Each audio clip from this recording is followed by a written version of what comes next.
Hello everyone, welcome to Jessie's English. तो आज हम देखेंगे a letter to God, a letter to God.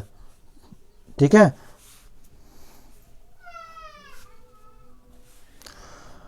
Hello everyone, welcome to Jessie's English. आज हम देखेंगे द फर्स्ट फ्लाइट, जो प्रोज का बुक है जिसमें पोएट्री और पोएम दिया गया है, उसका पहला chapter a letter to God. First Flight का पहला चैप्टर है जो प्रोज है। ठीक है। A letter to God, God means होता है भगवान, लेटर मीन्स पत्र, मतलब भगवान को पत्र या ईश्वर के नाम एक पत्र। इस चैप्टर का नाम है। इसके जो राइटर हुआ जीएल फ्यून्स हैं, जीएल फ्यून्स इसके राइटर हैं। तो चलिए शुरू करते हैं line by line Hindi explanation, बिल्कुल ही आसान भाषा में। Chapter number first, a letter to God.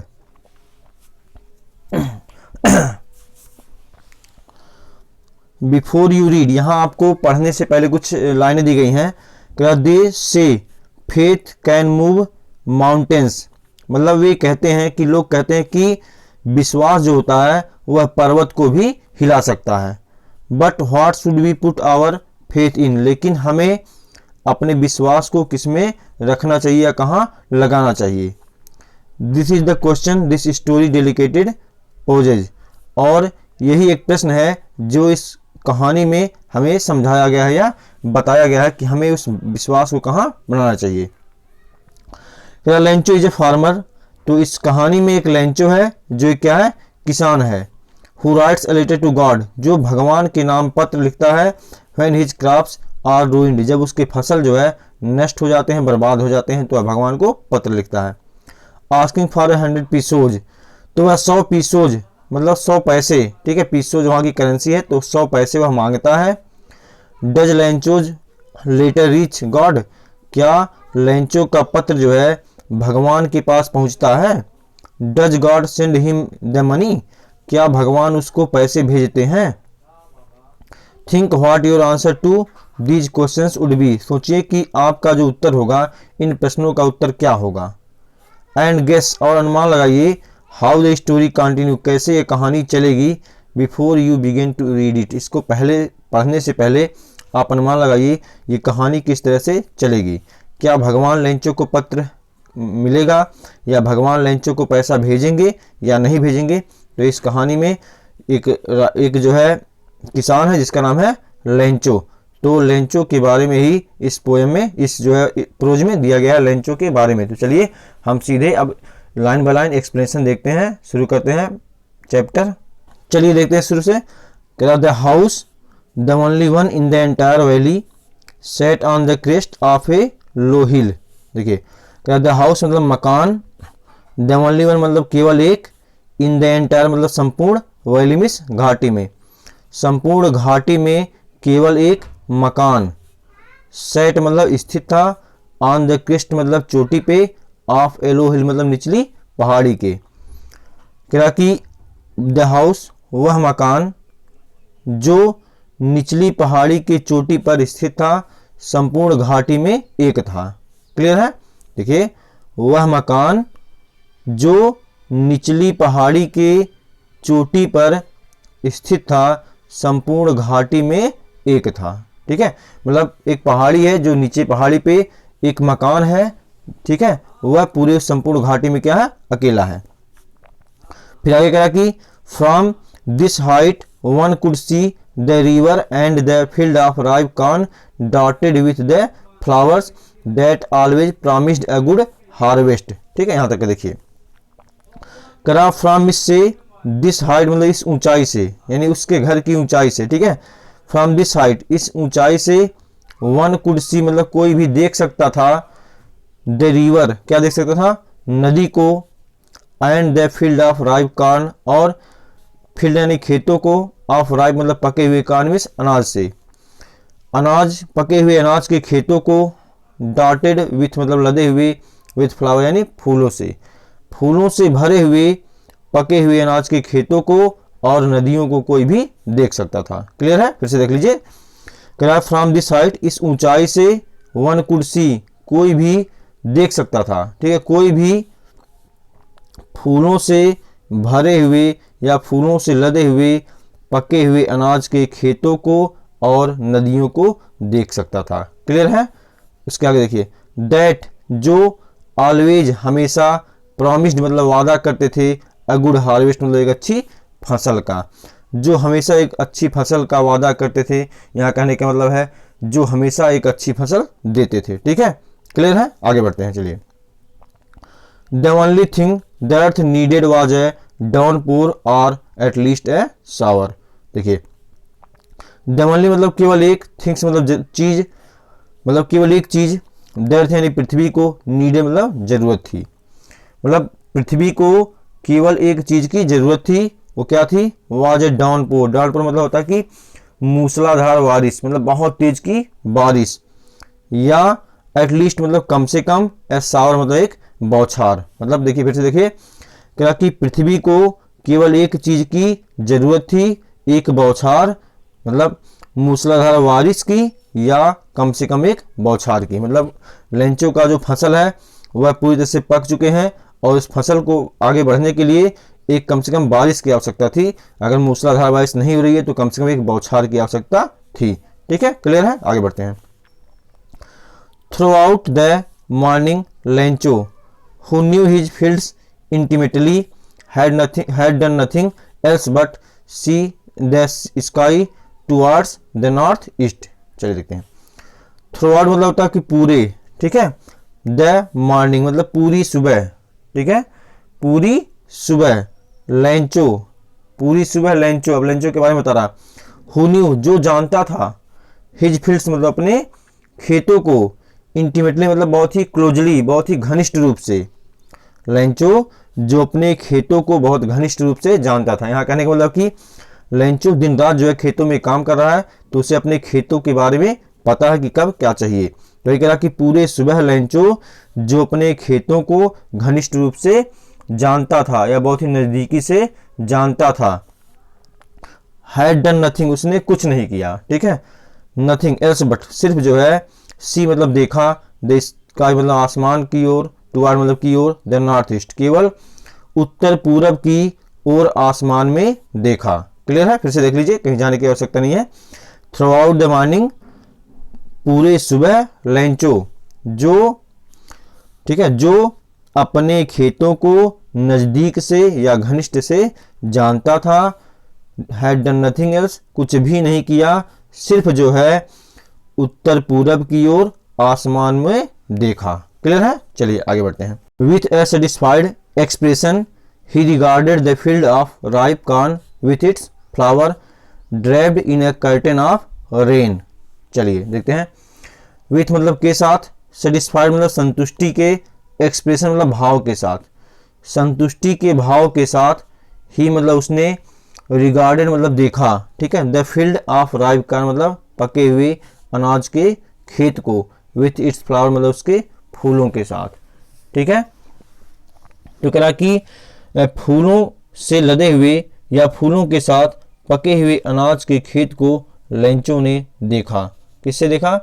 संतुष्टि के भाव से उसने पके हुए मतलब फूलों के साथ पके हुए अनाज के खेतों को देखा। क्लियर है, आगे बढ़ते हैं। ड्रेप्ड इन ए कर्टेन, जो ड्रेप मतलब ढके हुए थे, इन ए कर्टेन ऑफ रेन मतलब बारिश के आवरण में या पर्दे में, कर्टेन मतलब पर्दा होता है, यहाँ आवरण, जो बारिश के आवरण में या पर्दे में ढके हुए थे, मतलब पूरे खेत में पानी भरा हुआ था। क्लियर, आगे बढ़ते हैं। But suddenly a strong wind began to blow and along with the rain very large hailstones began to fall। देखिए, बट लेकिन, सडनली मतलब होता है अचानक से, a strong wind एक तेज हवा, began to blow मतलब बहना शुरू हुई, लेकिन अचानक से तेज हवा बहना शुरू हुई, और along with rain और बारिश के साथ में, very large बहुत बड़े, hailstone मतलब ओले, बिगिन टू फॉल गिरना शुरू हुए। क्लियर, फिर से देखिए, लेकिन अचानक तेज हवा बहना शुरू हुई और बारिश के साथ साथ बड़े बड़े ओले जो है गिरना शुरू हुए। क्लियर, आगे बढ़ते हैं। These truly did resemble new silver coins. अब दीज मतलब ये, ट्रूली मतलब वास्तव में, डिड रिजेंबल मतलब लग रहे थे, समान लग रहे थे, न्यू सिल्वर कॉइन नए सिल्वर के सिक्के यानी चांदी के सिक्के के समान। मतलब अब जो बर्फबारी हो रही है जो ओला गिर रहा है, पत्थर गिर रहा है, उसको उसने कहा कि ये जो है नए चांदी के सिक्के के समान लग रहे थे, मतलब ये वास्तव में नए जो है चांदी के सिक्के से मिलते जुलते थे। क्लियर, आगे बढ़ते हैं। The boys exposing themselves to the rain ran out to collect the frozen pearls. The boys यानी लड़के यानी लेंचो के बेटे, एक्सपोजिंग मतलब खुला छोड़ दिए, देमसेल्फ मतलब स्वयं को, टू द रेन यानी बारिश में, मतलब बच्चे जो है बारिश में भीगने लगे या बारिश में अपने आप को खुला छोड़ दिया। और रैन आउट मतलब बाहर दौड़े, to collect the frozen pearls मतलब जमे हुए मोतियों को, मतलब उन्हीं पत्थरों को या ओलों को कहा, यहाँ पल्स मोती दिया गया, ठीक है। तो जमे हुए मोतियों को इकट्ठा करने के लिए बच्चे बाहर में अपने आप को खुला छोड़ दिए। क्लियर है, देखिए फिर से देखिए, लड़के एक्सपोजिंग देमसेल्फ स्वयं को, टू द रेन यानी बारिश में स्वयं को खुला छोड़ दिया, मतलब बारिश में वह भीग रहे थे। रैन आउट टू कलेक्ट दौड़ कर पकड़ इकट्ठा कर रहे थे, द फ्रोजन पल्स मतलब जमे हुए मोतियों को, ठीक है। वही कह रहा कि लड़के जो है वर्षा में भीगते हुए जमे हुए मोतियों को इकट्ठा करने के लिए बाहर दौड़े। क्लियर है, चलिए आगे बढ़ते हैं। It is really getting bad now exclaimed the man, तो मैन यानी वह आदमी जो है लेंचो ने चिल्लाया, क्या कहा कि इट इज रियली, या वास्तव में गेटिंग बैड नाउ, अब वास्तव में बहुत ही बुरा हो रहा है, अब वास्तव में बहुत ही बुरा हो रहा है। I hope it Passage quickly, क्योंकि अगर ओले गिरेंगे तो उसकी फसल जो धान की फसल है वह खराब हो जाएगी। तो कह रहा कि आई होप, मैं आशा करता हूँ, इट पासेज क्विकली, कि यह बहुत जल्दी गुजर जाएगा, मतलब ये बहुत ही ओले गिरना समाप्त हो जाएंगे। It did not pass quickly, लेकिन यह तेजी से या जल्दी समाप्त नहीं हुआ। For an hour the hail rained on the house, the garden, the hillside, the cornfield, on the whole valley. देखिए लेंचो ने सोचा कि जल्दी समाप्त हो जाएगा, लेकिन ये जल्दी समाप्त नहीं हुआ। फॉर एन आवर, 1 घंटे तक, द हेल रेन्ड, ओलों की बारिश हुई, 1 घंटे तक ओलों की बारिश हुई। ऑन द हाउस, कहाँ पे, घर पर। द गार्डन, बागीचे में। हिल साइड, पहाड़ी पर। कॉर्नफील्ड, अनाज के खेतों में। ऑन द होल वैली, मतलब संपूर्ण घाटी में, ठीक है। देखिए कह रहा 1 घंटे तक ओलों की वर्षा, ठीक है, ओलों की वर्षा घर पर, बागीचे, ठीक है, पहाड़ी पर, अनाज के खेत और संपूर्ण घाटी में होती रही। क्लियर है, आगे बढ़ते हैं। द फील्ड वॉज व्हाइट, और जो फील्ड हो गया वह क्या था, सफ़ेद था, खेत सफ़ेद हो गया था। एज इफ मतलब मानो कि, यहाँ कल्पना होता है, मानो कि, कवर्ड विथ सॉल्ट, मानो कि वह नमक से ढका हुआ हो, समझिए इसको। द फील्ड वॉज व्हाइट, खेत सफ़ेद था, खेत सफ़ेद हो गया था। एज इफ मानो कि वह नमक से ढका हुआ था, ठीक है। तो इसका जो क्वेश्चन आता है कि खेत जो ढके हुए थे, तो गलती से आप साल्ट पे टिक नहीं लगाएंगे, क्योंकि साल्ट से नहीं घिरा हुआ, ठीक है, साल्ट से नहीं ढका हुआ। वह किससे ढका हुआ है, वह बर्फ से, लेकिन किसके समान लग रहे हैं, वह साल्ट के समान यहाँ कंपेरिजन किया गया, केवल तुलना किया गया कि वह नमक के जैसे दिख रहे थे। क्लियर है, आगे बढ़ते हैं। ये देखते हैं, not a leaf remained on the tree. Not a leaf मतलब एक पत्ती भी नहीं, रिमेन्ड मतलब बची, ऑन द ट्री मतलब पेड़ों पर, पेड़ों पर एक भी पत्ती नहीं बची, ठीक है। The corn was totally destroyed, corn मतलब अनाज, वाज मिस था, टोटली डिस्ट्रॉयड मतलब पूरी तरह से नष्ट हो गया, बर्बाद हो गया था। The flowers were gone from the plants, मतलब जो फ्लावर्स थे, फूल थे, वर गॉन मतलब चले गए थे, फ्रॉम द प्लांट मतलब पौधों से, पौधों से फूल जो है गिर गए थे। Lencho's soul was filled with sadness, और इसलिए लेंचो का सोल मतलब लेंचो की आत्मा, फिल्ड विथ मतलब भर गई थी, सैडनेस मतलब दुख से, इसलिए लेंचो की आत्मा उदास हो गई थी या दुख से भर गई थी। क्लियर, आगे बढ़ते हैं। When the storm had passed, और जब जो है स्टॉर्म यानी आधी, हैज पास्ड मतलब गुजर गया या समाप्त हो गया। He stood in the middle of the field, तो वह स्टूड मतलब खड़ा हुआ, इन द मिडल यानी बीच में, ऑफ द फील्ड यानी खेत के। तो जब बारिश समाप्त हो गई तो वह अपने खेत के बीच में खड़ा हुआ। And said to his sons, और अपने बेटों से कहा, ठीक है, अपने बेटों से कहा। क्या करा, a plague of locusts would, a plague of locusts would. आगे बढ़ते हैं, देखिए उसने कहा अपने बेटों से, ए प्लेग ऑफ लोक्टस मतलब होता कि टिड्डियां, टिड्डियों का झुंड, have left more than this मतलब एक जो है जो टिड्डियां होती हैं, ठीक है, टिड्डियों का दल भी इससे अधिक छोड़ देता। मतलब अगर टिड्डियों का हमला हुआ होता हमारे खेत में तो टिड्डियां अगर कुछ भी खाई होती तब भी जो है इन ओलों से ज़्यादा शेष बचा देती। The hell has left nothing, ओलों ने कुछ भी नहीं छोड़ा, थोड़ा भी फसल हमारा नहीं बचा। क्लियर है।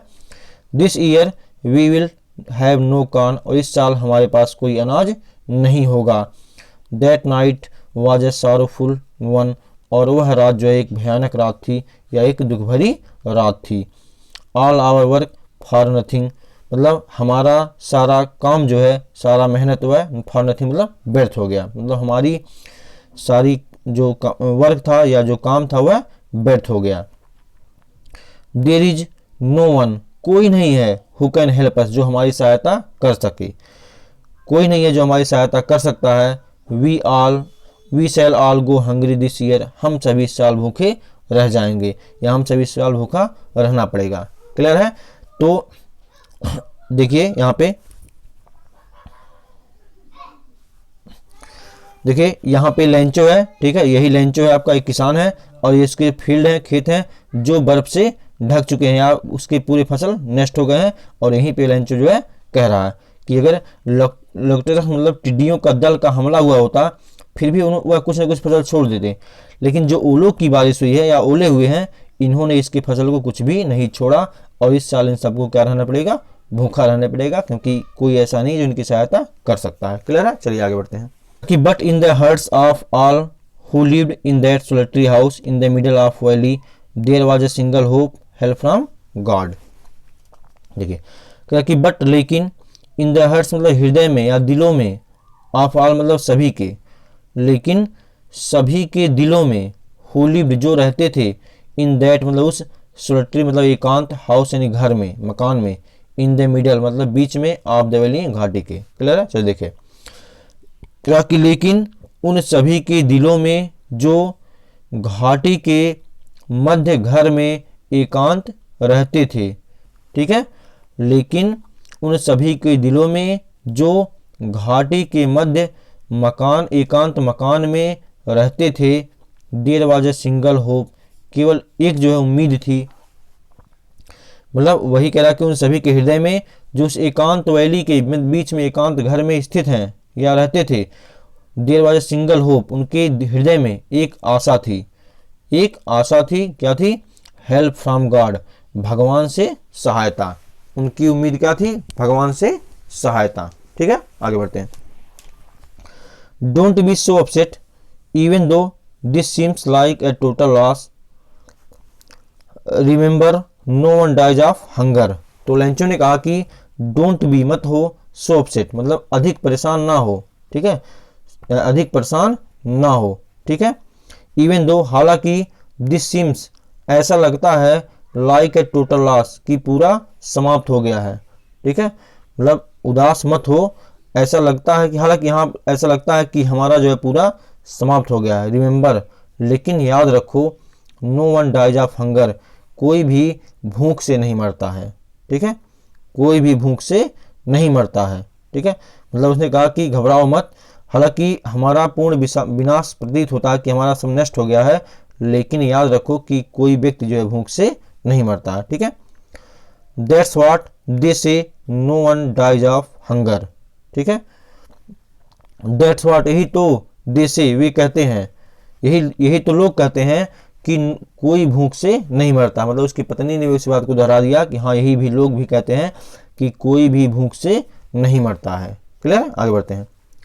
All through the night, all through मतलब पूरी, द नाइट पूरी रात, पूरी रात, लेंचो थॉट लेंचो ने सोचा, only of his one hope केवल अपनी एक उम्मीद के बारे में, द हेल्प ऑफ गॉड भगवान की सहायता। फिर से देखिए कि पूरी रात लेंचो केवल एक अपनी उम्मीद के बारे में सोचा, भगवान से सहायता। हुज आइज जिसकी आंखें, एज जैसा कि ही हैड बीन इंस्ट्रक्टेड जिनकी आंखें जैसा कि उसे इंस्टेट कर रही हो, मतलब बता रही हो या उसे निर्देशित कर रही हो कि सी एवरीथिंग, कि सब कुछ देख सकती हैं। ठीक है, फिर से देखिए, कह रहा कि पूरी रात लेंचो अपने एक उम्मीद को सोचता रहा, भगवान से सहायता, जिसकी आंखें जैसा कि उसे निर्देशित कर रही हों कि सब कुछ देखती हैं।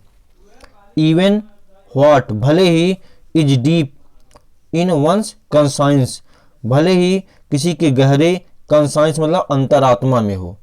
ठीक है, फिर से देखिए, कहीं जाने की आवश्यकता नहीं है। कहा कि पूरी रात लेंचो केवल अपनी उम्मीद के बारे में सोचता रहा, भगवान से सहायता, और जिनकी आंखें यानी भगवान की आंखें जैसा कि उसे बता रही हों, उसे निर्देशित कर रही हों कि सब कुछ वह देख सकती हैं, भले ही वह किसी के गहरे अंतरात्मा में ही क्यों ना हो, मतलब भले ही किसी के मन में हो, किसी अंतरात्मा में हो, फिर भी भगवान की आंखें उसे देख सकती हैं। क्लियर है। Lencho was an ox of a man, Lencho एक बैल की तरह आदमी था, लेंचो बैल के जैसा एक आदमी था। Working like an animal in the field, वह खेतों में बैल के जैसे, जानवर के जैसे काम करता था। मतलब लेंचो बहुत ही मेहनती था, इसलिए कहा गया कि लेंचो बैल के समान एक व्यक्ति था जो खेतों में जानवर के जैसे काम करता था। But still he knew how to write, मतलब कह रहा कि बहुत ही मतलब गंवार है, मतलब बहुत ही गरीब है या खेती कर रहा है, फिर भी, बट स्टिल फिर भी, ही न्यू वह जानता था, हाउ टू राइट मतलब लिखना, फिर भी वह लिखना जानता था। द फॉलोइंग संडे, अगले रविवार को, एट डे ब्रेक मतलब सवेरे, भोर में, अगले रविवार को भोर में या सवेरे, he began to write a letter, वह एक पत्र लिखना शुरू किया, विच ही, जिसको वह हिमसेल्फ वुड कैरी, जिसको वह स्वयं ले जाएगा, टू टाउन मतलब शहर में, and place in the mail, और उसे मेल में रखेगा। फिर से देखिए, कि अगले सुबह, अगले रविवार को, एट डे ब्रेक मतलब सवेरे, भोर में, he began to write a letter, वह एक पत्र लिखना शुरू किया, विच मतलब जिसको, ही हिमसेल्फ जिसको वह स्वयं, वुड कैरी टू टाउन शहर ले जाएगा, and place in the mail और मेल में रखेगा। इट वॉज नथिंग लेस, यह कुछ नहीं था, than a letter to God, मतलब यह भगवान के नाम पत्र के अलावा कुछ भी नहीं था। क्लियर है। चलिए